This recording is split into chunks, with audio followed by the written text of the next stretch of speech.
welcome to Talking UNK. I'm Kristen Wetovick. Our guest today is UNK Senior Vice Chancellor for Academic Affairs, Kristen Majocha. Thank you for joining us. Thank you, Kristen.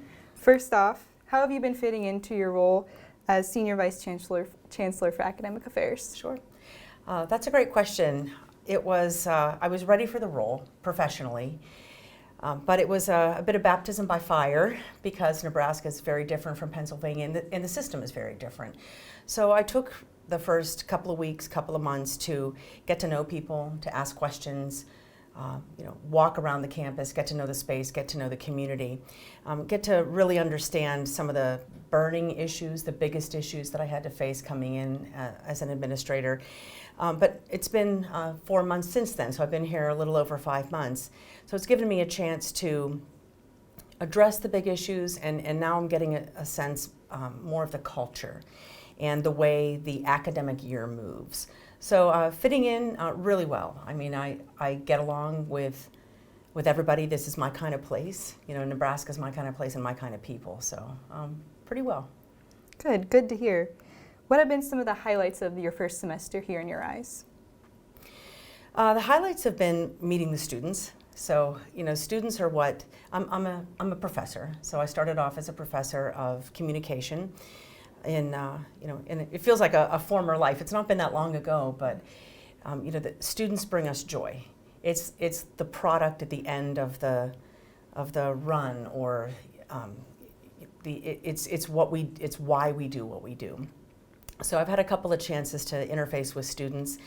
I am a member, or I participate rather, I should say, in the friendship program with the international students.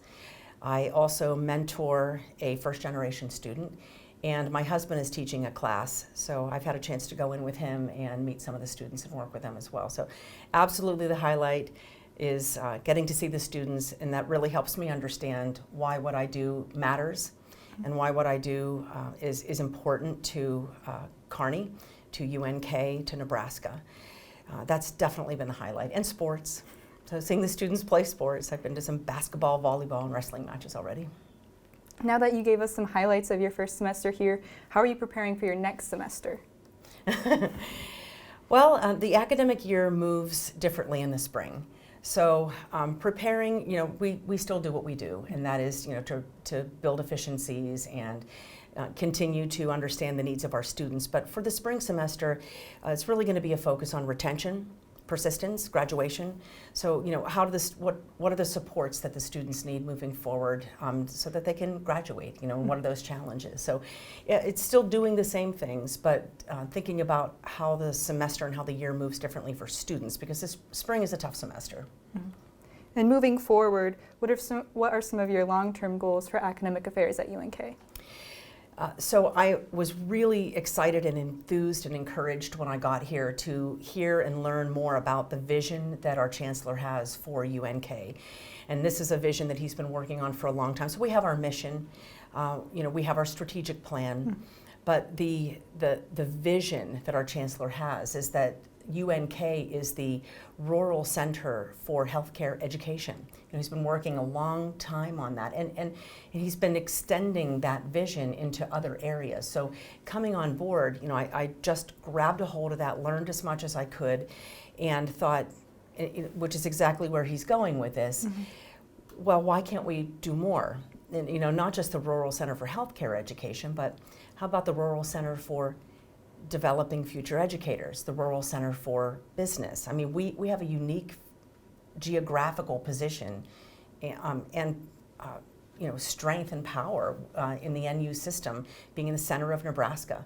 We're a resource, and we offer programming, and we can be that center for rural fill in the blank where other institutions can't. So that's my long-term goal, is not just do what we do well and continue to take a hard look at programming. Is it meeting the needs of students? If not, what do we need? How do we need to change, adjust, move? But also, how do we become the rural center for education, and then fill in the blank for that in all three of the colleges? Definitely. So you gave us some of your goals. What are some future challenges that you foresee happening that you look forward to addressing? Sure. I mean, the first challenge that is on everybody's mind right now in higher education is enrollment. So enrollment is declining nationwide. And I came from a system in Pennsylvania where the enrollment decline was much more severe. It was pretty tough. So, you know, that enrollment decline is less severe in Nebraska, but we have to adjust to that. So, you know, one of the most important things that administrators do is make sure that we're stewards of our finances, to make sure that UNK is not just strong now fiscally, but that we position UNK to be strong fiscally in the future. And that means addressing the enrollment challenges. So that really is the biggest challenge now and in the future. Well, thank you. Thank you for joining us. Thank you. My pleasure. That's all we have for this episode of Talking UNK. Please subscribe to the Antelope on YouTube for future episodes. Thank you for watching.